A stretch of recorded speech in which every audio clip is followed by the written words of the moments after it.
and thank you so much for coming on today and sharing your stories. It is so important that people hear what is happening to all of you. As we all know, President Trump is coming to Congress tonight to give what is called the State of the Union, but I don't think it's a right to call it a State of the Union because he's going to be really ignoring the state of emergency that he and Elon have created through a very reckless and illegal funding freeze and massive cuts. We have seen Trump put on the show before, and he's going to blow by the facts and the reality of the harm that's been caused, regardless of what's actually happening. He'll probably say the State of the Union is strong. It may be for billionaires like him and Elon Musk, but I will tell you for families across the country, for our small businesses, for our farms, and people in Washington State who are just trying to get by, he has made life harder and made things a lot worse. He gave the richest man in the world the keys to the kingdom, and now they're cutting off funding that Congress, all of us, passed, and they're doing it left and right. This is not making us safer. It is not making us stronger. It's causing chaos, and it is costing us jobs. The illegal funding freeze is choking off funding for infrastructure and energy projects, investments to lower people's electric bills. It is grinding cancer research to a halt as researchers now are being cut off from the funds that they need to do things like replenish their basic lab supplies. It is putting our family farms and businesses in jeopardy as farmers who took steps like installing solar panels or upgrading their greenhouses, helping them save money while counting on federal assistance they were promised. They're suddenly being stiffed by the billionaires who are now running the government.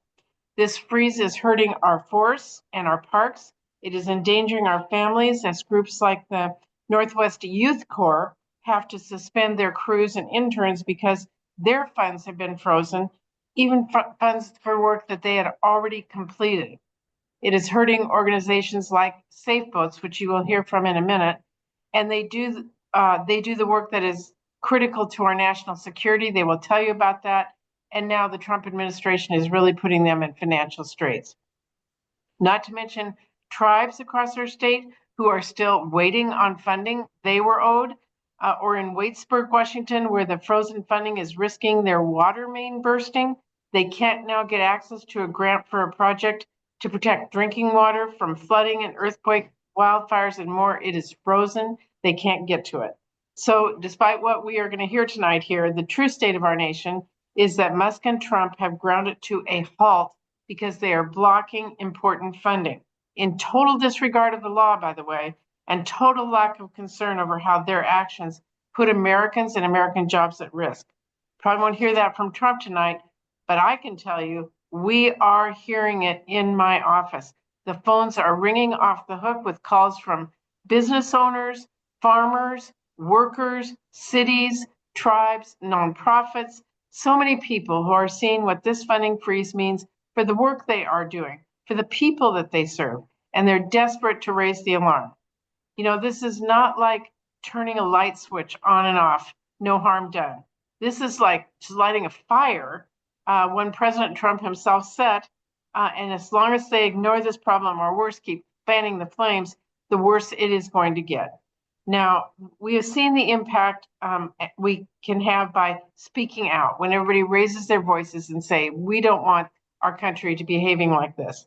We have seen that if we raise the alarm and raise our voices and bring enough shame down on their heads, it is possible to get this administration to reverse the course. But we also know we've got to be loud. We've got to be clear about what is at stake. They may not want to hear about the damage they're causing, but I'm just not going to let them ignore it. That is why tonight I'm holding this call so we can lift up the stories of people who are actually on the receiving end of Trump and Musk's devastating freeze and who can tell us what is about at stake for them, their communities, our country, if we don't get things back on track. So I really appreciate all of you and coming on this today and sharing your stories so people understand what's at stake and what's happening to you. So I'm going to start with Michael from Viva Farms in Skagit County. Michael, I'm turning it over to you. Thank you, Senator Murray, and thank your entire team for providing this opportunity for us to share our story. I think it's important for all of us. So Viva, yeah, I feel a little sensitive in this moment. Honestly, it's like it's been tough. Um, so Viva Farms, we're a nonprofit farm business training organization, an incubator farm. We're based in Skagit and King County. We have a 15-year history of success growing the next generation of farmers. And we do that by empowering and aspiring and limited resource farmers, and by providing bilingual training in holistic organic farming practices, as well as access to land, infrastructure, equipment, marketing, and capital. Uh, our main focus is really economic development, supporting farmers on their path to viability, while at the same time supporting the larger food and agricultural economy.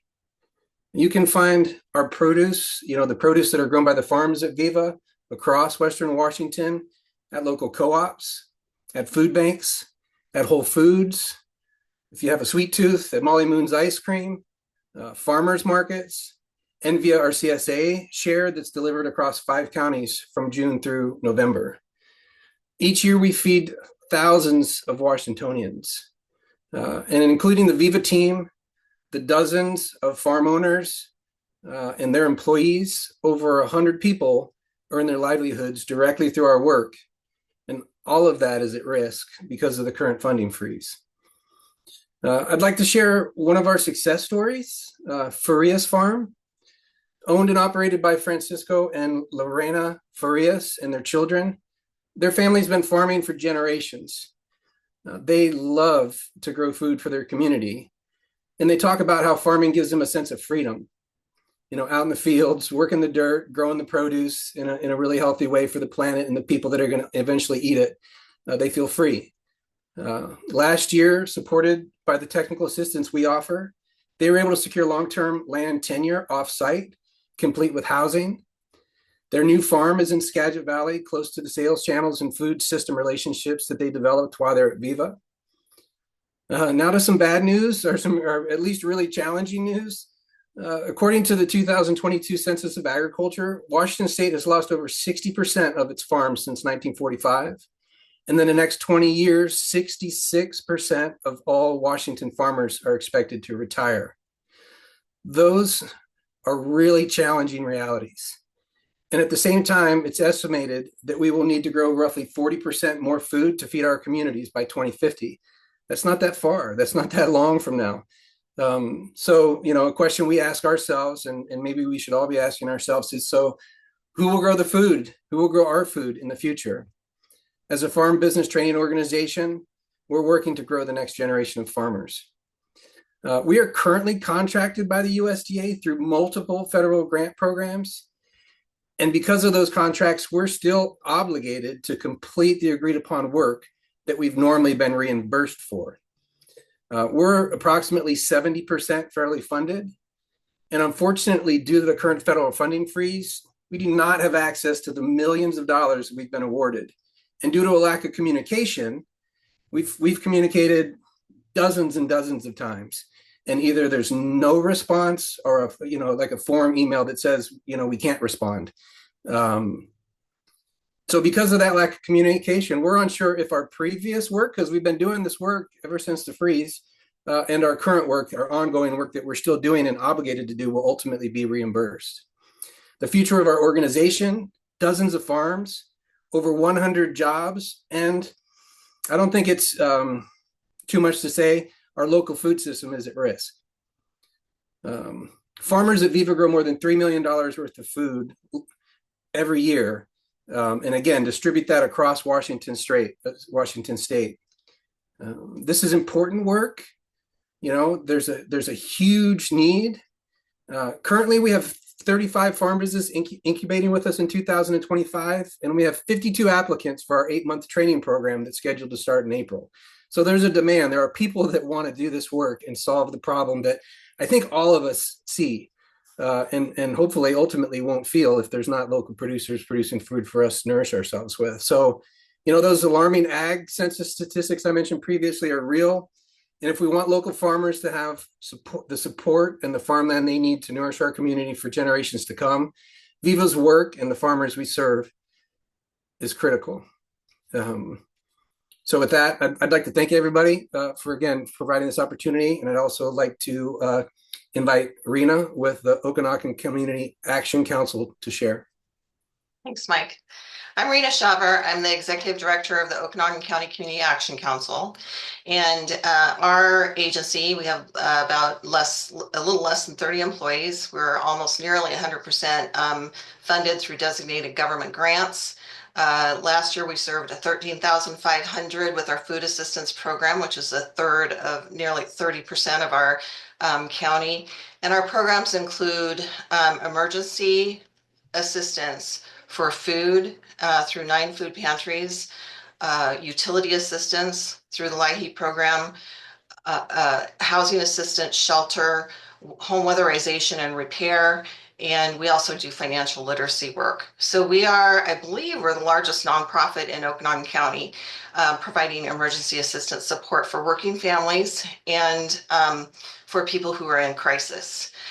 We had been working for almost a year on gaining the Community Change Grant through the Environmental Protection Agency. And our funding in December, we were notified that we would receive a $20 million grant that would allow us to put up 2 resiliency hubs to help our community become more self-sufficient in the sight of our local disasters that happen here frequently, which are wildfires and flooding, and just the day-to-day poverty that our community experiences. We are a county that's very isolated and rural, and for our poverty rate has been over 21%, which is twice the Washington State average for more than 30 years. So support network programs, safety net programs like ours are really important. And through this $20 million EPA grant, we would have been able to develop a community, multi-purpose community facility that would provide some of the highest needs that our community have identified through need assessments. And that is housing support, childcare, job training, and some of these emergency assistance programs that we're already running. The facility would also serve as an emergency, a disaster relief center for our county's emergency management team. And it would offer the community event center and classroom access because we need those kinds of facilities here in order for people to come together, provide education, and support some of our most vulnerable community members. The other part of the grant would have rehabilitated the building that I'm sitting in now, which was built as a grocery store over 60 years ago. And what we'd like to do with this is turn it into a food hub for the county's food bank, which is something that we operate for and in support of the 9 food pantries. And also rehabilitate this building not just into a warehouse for food, but also into a market style pantry, which brings more dignity to our food assistance clients than the current drive up, put a box in your trunk type of food pantry. So we are concerned because we haven't heard from the EPA since January 24th is when our communications with them stopped. And we were working on a work plan and a budget, and we just don't know the fate of our funding award right now. And we're hoping that it will come through, but without having any communications with the EPA for a period of time, we're unsure of what's going on. So that's our programs, and that's the situation with our grant. And I'm going to hand this off to Richard, and would enjoy questions later. Perfect, thank you. So my name is Richard Schwartz. I'm the CEO at Safe Boats International. We design and manufacture aluminum boats for Coast Guards, militaries, first responders. We're a 100% employee-owned small business. And what that means is that all of our profits either get reinvested in the business, in our community, or it's shared with our 300 employee owners. Well, about 99% of our business is building boats for government customers, and that's state and local first responders and law enforcement, the U.S. military, Coast Guard, Border Patrol, And then foreign militaries, particularly smaller allies, countries like Costa Rica, Panama, and Colombia. In the past 30 years, we've delivered boats to about 70 countries around the world. And many of those were provided by the United States through regional defense and security initiatives. And what those initiatives do is allow those countries to really better police their waters, essentially stop human trafficking, drug trafficking before it arrives at our shores. Prior to last month, I would say that our biggest challenge was finding and training enough people to build all the boats for which we have orders. But obviously that's changed in the last month or so. Following the executive order that paused foreign assistance programs, we received stop work orders for all of our foreign military and security cooperation contracts that were issued through the State Department's Bureau of International Narcotics and Law Enforcement, or INL. The majority of those boats were already in production and partially completed. Then we received additional stop work orders for the Mark VI patrol boats that we're currently building for Ukraine, as well as for all the weapon systems for the Island-class Coast Guard cutters that are being refurbished for Ukraine by another shipyard. Ukraine contract was stopped even though we have 4 boats completely done, 2 more in production, and have ordered most of the long lead materials for the remaining 2. And now we're being asked questions that lead us to at least fear that it's possible that that contract could be canceled in its entirety. Obviously, the Safe Boats team has been very proud of the work that we've done on this project, really helping to support the rebuilding of Ukraine's military after the war is over. But in total, about 90 employees out of our total of 300 have been affected by these stop work orders. And then probably the most serious immediate concern is that last month we were also notified that we were not going to be paid for work that we had completed on these programs. It was where invoices were issued after the executive order, but prior to the stop work orders on those contracts. That policy affects several $1 million worth of invoices and is clearly contrary to the terms of our contracts, as well as the federal acquisition regulations, but was implemented arbitrarily. Obviously, as a small business, like most small businesses, we are acutely sensitive to cash flow. It's cash that keeps the company operating. And so this development was particularly troubling for us. You know, Safe Boats is on the front line in the fight against fentanyl, narcotic smuggling. We're on the front lines against the fight against human trafficking. Our boats are in use all over the world. They're being used in the Red Sea to chase pirates that are hijacking ships in our shipping lanes. And they provide really critical capabilities throughout the Americas, the Caribbean, Africa, the Middle East, Southeast Asia with our allies. Stopping these contracts and the chaos that that creates for us, it only helps the bad guys. It hurts our military, our Coast Guard, our Border Patrol, because it makes us less capable of investing in the business and supporting those critical customers. It makes their jobs harder, lets more drug trafficking and illegal immigration fall through the cracks, and ultimately it hurts this business, which is, you know, a supplier of boats to all the people who are charged with keeping Americans safe. So just want to thank you, Senator Murray, for making this possible. And with that, I will pass it over to Greg Franks with Smith Tower.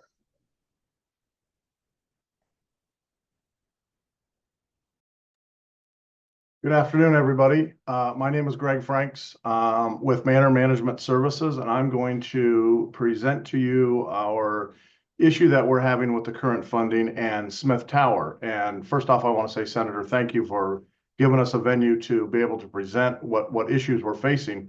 Smith Tower is an iconic retirement community in downtown Vancouver. It's the round building. You can see it almost, you know, one of the tallest buildings in Vancouver. It is also one of the most photographed buildings in Vancouver. It was sponsored in the 60s by organized labor building trades and has operated since it was built in 1966 as affordable retirement community. There's 170 apartments, studios and 1-bedrooms. It's been beautifully maintained. The issue is, being 60 years old, the systems and the structure and everything associated with it need upgrades.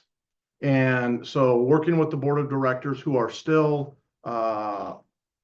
involved in organized labor, the board is made up, it's a nonprofit board, it's made up of organized labor leaders, both retired and currently active in the building trades.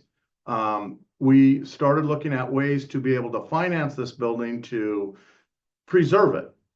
When you look at downtown Vancouver, there is a huge funding need for affordable housing, which is new development, but also what's equally important is the preservation of what we currently have. So we put together a team and applied for funding. We applied to HUD under HUD's Green and Resilient Retrofit Program. We were awarded the construction cost on redoing the building. When you look at what's needed and you talk about seismic upgrades, the building envelope, the HVAC systems, electrical, fire life safety. Unfortunately, that building was built, when it was built to code, does not have sprinklers. So fire life safety is a huge concern. It's expensive. And so we applied to HUD originally under the GRRP. We were awarded $10 million. So we got the award letter, which is awesome. It kickstart the program. On the refinance, we got support from the city of Vancouver. They're in supportive of the program. The $10 million that we received from HUD that was issued an award letter has been frozen. In addition to that, we applied to the EPA under their greenhouse gas reduction, the GGRF program, and received another about 11.2 million. The construction budget currently on that project to redo it and preserve it and bring it up to code is about $51 million. In order to preserve that building, it's going to take partners such as the federal government to be able to do that and preserve that housing. So not only does it preserve the 170 affordable units, it also creates a vast amount of jobs, high-paying, skilled labor jobs for the city of Vancouver. So once we received that money, we're moving along, and after the executive orders, everything was frozen. And that money, we've applied now to the state of Vancouver on the affordable housing tax credits, but that $21 million that again, we were awarded, but that's frozen, really has put this project in jeopardy. And I don't know what's going to happen. And I think what we need to do, and I appreciate the senator, is collectively work. When folks hear these stories, this money, we cannot allow Smith Tower or any of these projects to not exist. There is a shortage of affordable housing. These folks provide leadership in the community. It's a place that many seniors live that they otherwise couldn't afford in the downtown Vancouver area. So I applaud you for doing this. I think we need to collectively do everything we possibly can. That money was previously funded through Congress, right? Previously awarded, and it shouldn't be frozen. And anything that we can do, our organization and organized labor can do to facilitate and help, we are more than happy to do it. Our main concern right now is being able to preserve Smith Tower. So with that, I'll turn it back over to you. Thank you. And we will open it up for questions, but let me just say, all of this funding went through Congress. It was scrutinized. It was, scrubbed. These awards were out there.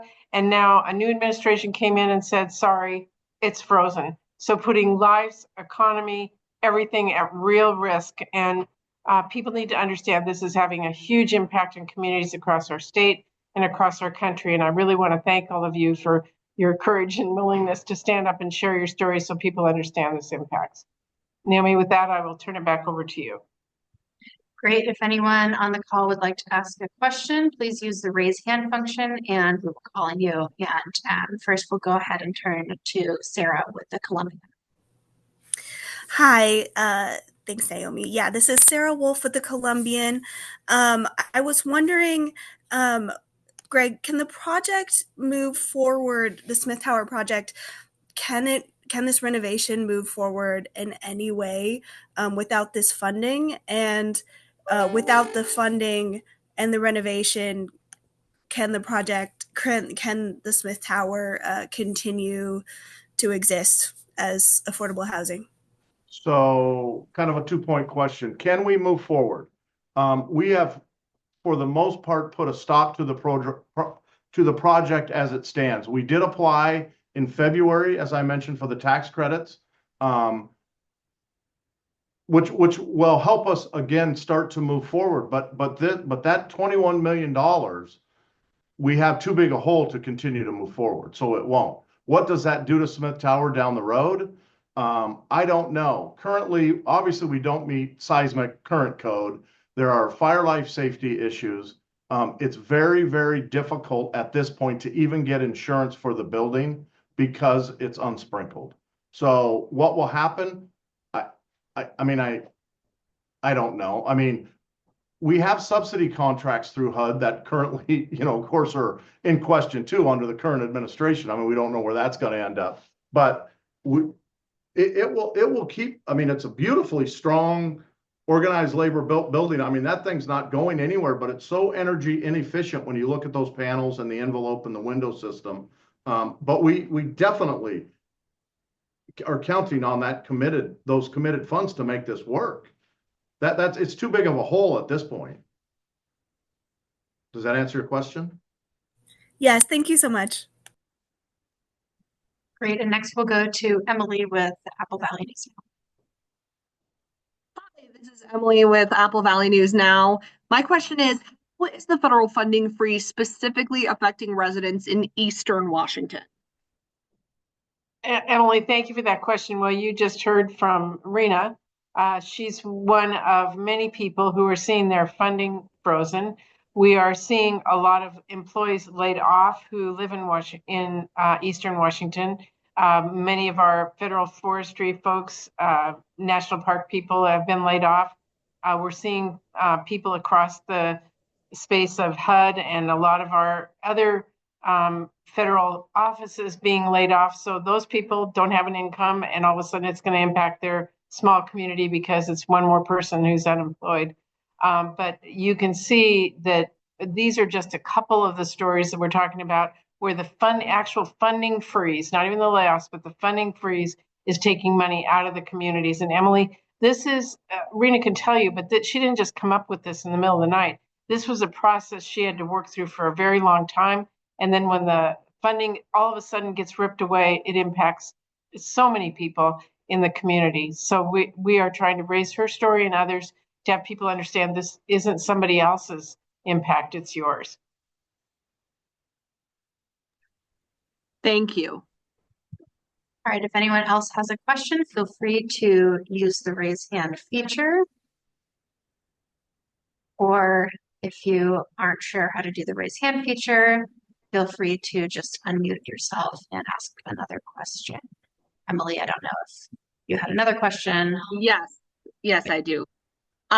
You had mentioned briefly about forestry staff. I'm wondering how I know that there's a lot of preparation work that goes on ahead of time, ahead of wildfire season, and I'm wondering how the federal funding freeze is affecting specifically wildfire preparations here in Washington State. Right. We have not been able to get from the agencies the exact number of people that have been laid off, but it is significant in the National Forest Service. We know specifically people who do firefighting, fire prep, do safety, all those kinds of things have been laid off in those agencies, which will have a huge impact. And Emily, I'm happy to have my staff offline give you some facts that we've been able to gather that might help you with that.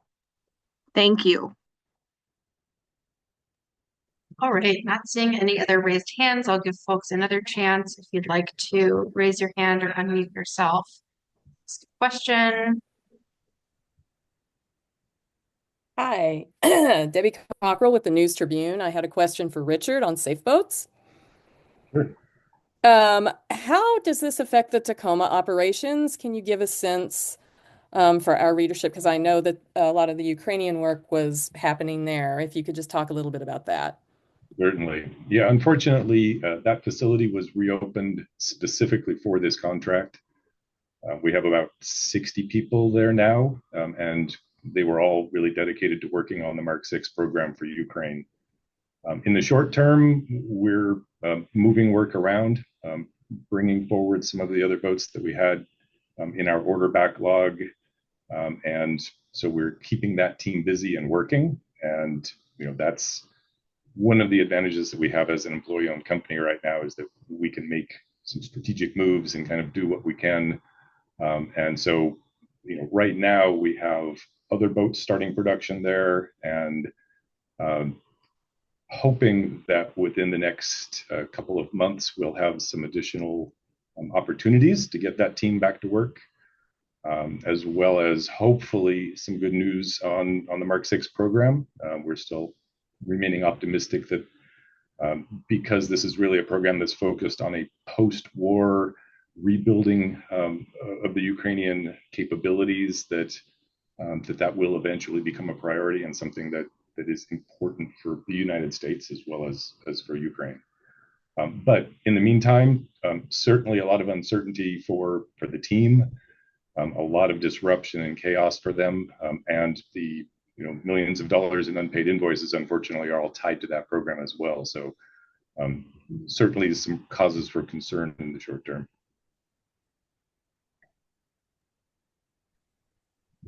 Thank you. All right, if anyone else would like to ask a question, we can go back to Emily for our last question. I'm not seeing any other hands. Really quick, is there anyone else who wants to ask a question who hasn't? I just want to make sure that I'm not taking up all the questions. I don't think so, Emily. Go ahead. Okay. I was wondering if you had any comment on the message that was put out from Trump earlier today regarding the threats to federal funding for schools who allow their students to engage in air quote illegal protests that are happening. I will tell you this, Emily, the directives coming out from this administration are fast and furious, and it's really hard to keep up with them. I know that a directive came out today. Look, free speech is part of what is our country is known for. It's part of our democracy. It can be uncomfortable. It can be challenging. But if we start going down the road of telling people they can't have free speech in this country, we are in a very bad place. Thank you. All right, and with that, we are going to conclude this press call. Thank you, everyone, for joining us today. We will record, upload, and share this video widely. Thank you all very much, and thank you for sharing your stories. We appreciate it. Take care. Thank you.